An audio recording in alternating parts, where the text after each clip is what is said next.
مسجد میں داخل ہونے لگے تو اچانک سے آیا، کہتے ہیں السلام علیکم، 2 منٹ مجھے چاہیے۔ اب کراچی کا ماحول بھی آپ کو پتا ہے، وہ ساتھی بھی پریشان ہو گیا، نہ جانے کیا مسئلہ ہے، کہتا نہیں صرف 2 منٹ۔ اب یہ اخلاقی ایک تقاضا بھی ہے۔ میں نے کہا جی فرمائیے۔ کہتا جی یہ گاڑی دیکھ رہے ہیں جی؟ میں نے کہا جی دیکھ رہا ہوں۔ کہتے ہیں میرے استغفار کی گاڑی۔ کیا مطلب استغفار کی گاڑی؟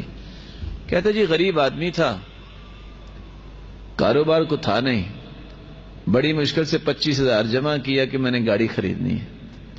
ایک ساتھی کے ساتھ مل کے گاڑی لی، گاڑی تو کیا لینے تھی، 25,000 سے بھی ہاتھ دھو بیٹھا۔ میرے پاس حال ہی کو نہیں تھا۔ میں نے کہا بس پھر اگر دنیا میں یہی کچھ ہے تو میں پھر اپنے رب سے ہی تعلق جوڑتا ہوں۔ مسجد میں بیٹھ گیا، میں نے استغفار کرنا شروع کر دیا۔ اتنا استغفار کیا، میں مسجد سے باہر نکلا، کچھ ایام کے بعد ایک شخص کہتا ہے او تم کہاں تھے؟ میں تو تمہیں ڈھونڈ رہا تھا۔ مجھے اس نے اپنی گاڑی پہ ساتھ بٹھایا اور جا کے ایک نئی گاڑی خریدی اور میرے نام کروائی۔ کہتا جب تیرے پاس پیسے ہوں گے تو دے دینا۔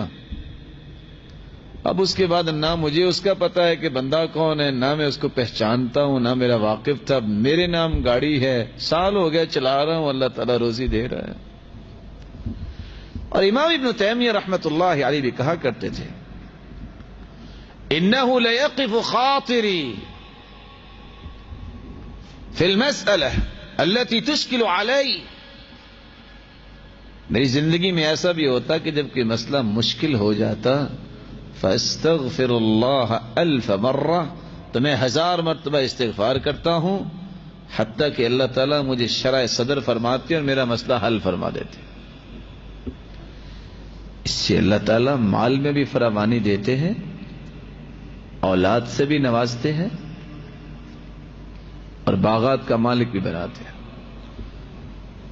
اور اگر کسی نے خوبصورت زندگی بنانی ہو، اس کا بھی یہی ایک حل ہے کہ استغفار کثرت سے کرو۔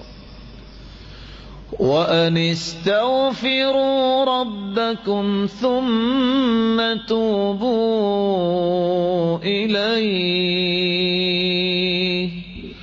يُمَتِّعْكُمْ مَتَاعًا حَسَنًا إِلَىٰ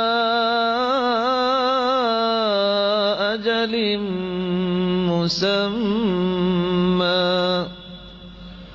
استغفار تم کر لو جب تک زندہ رہو گے، اللہ تعالیٰ تمہاری زندگی کو خوبصورت بنا دیں گے۔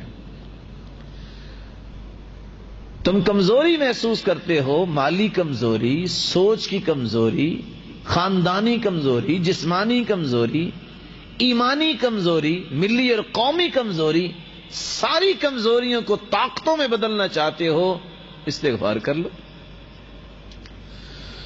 وَيَا قَوْمِ اسْتَغْفِرُوا رَبَّكُمْ ثُمَّ تُوبُوا إِلَيْهِ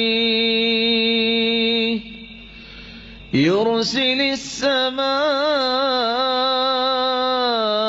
عَلَيْكُمْ مِدْرَارًا وَيَزِدْكُمْ قُوَّةً إِلَىٰ قُوَّتِكُمْ وَلَا تَتَوَلَّوْا مُجْرِمِينَ۔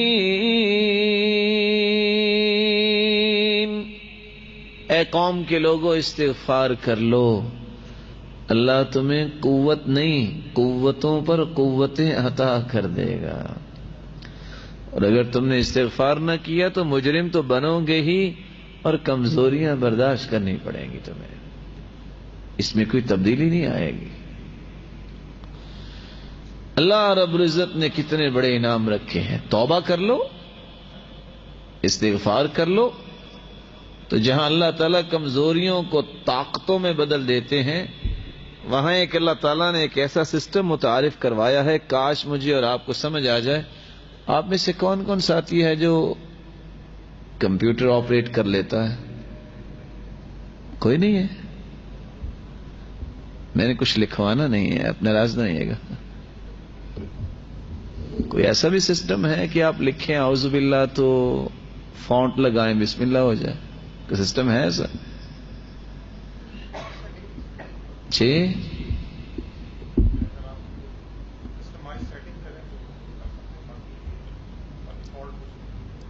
فونٹ نہیں ایسا. خط تو چینج ہو جاتا ہے، یہ خط نستعلیق ہے، یہ خط رقہ ہے، یہ خط دیوانی ہے. ساری عقل تو اللہ تعالیٰ نے دی ہے نا. بندہ چھلانگے مارتا ہے کہ میں 5 پینٹیم تک پہنچ گیا ہوں. عقل کس نے دی ہے؟ اللہ تعالیٰ. اللہ تعالیٰ نے ایک سسٹم قرآن مجید میں بیان کیا ہے جو کسی کے پاس نہیں اور ہو بھی نہیں سکتا. وہ کیا ہے؟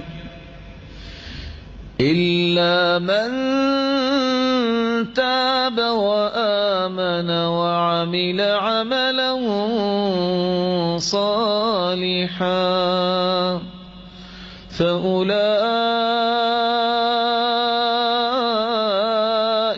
يُبَدِّلُ اللَّهُ سَيِّئَاتِهِمْ حَسَنَاتٍ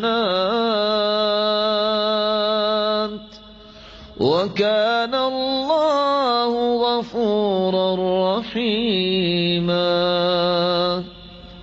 جو سچی توبہ کر لے، عمل صالح نیک عمل کرنا شروع کر دے. اب کسی کی عمر اگر 60 سال 80 سال ہوگی ہے تو اس نے آخر جو گناہ کی فرشتوں نے لکھے ہی ہوں گے نا. رجسٹروں کا ذکر بھی حدیث میں آتا ہے کہ 99 رجسٹر ہوں گے. لکھتے وقت بھی لگا ہے. اب اگر اس کو معاف کرنا ہے تو اس کو مٹانے کے لیے بھی تو 60 سال لگیں گے نا. کیا خیال ہے؟ اللہ فرماتے نہیں، اس وقت کی قدر کرنی. کیسے؟ ایسی فونٹ لگاؤ، یہ 80 سال کے گناہوں کو معاف نہیں کرنا، ان کو نیکیوں میں کنورٹ کر دو. وہ گناہ بھی نیکیاں بن جاتے ہیں، لیکن شرط یہ ہے کہ سچی توبہ ہو. توبہ اور استغفار جب انسان کرتا ہے پھر اللہ رب العزت اسے کامیابی سے نوازتے ہیں، دنیا میں بھی اور آخرت میں بھی. اور سب سے بڑی کامیابی یہ ہے کہ اس کو جنت کا وارث بنا دیتے ہیں.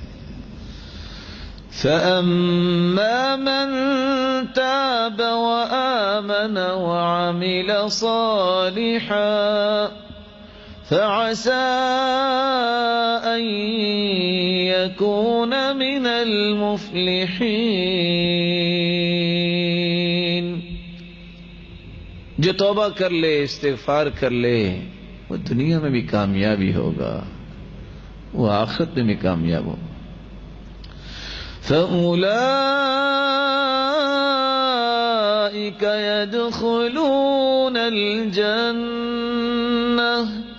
وَلَا يُظْلَمُونَ شَيْئًا. کیسی کامیابی؟ ان لوگوں کو اللہ جنت الفردوس میں داخل فرمائیں گے اور ان پہ کوئی ظلم نہیں ہوگا. رسول اللہ صلی اللہ علیہ وسلم نے عورتوں سے کہا تھا، یا معشر النساء تصدقنا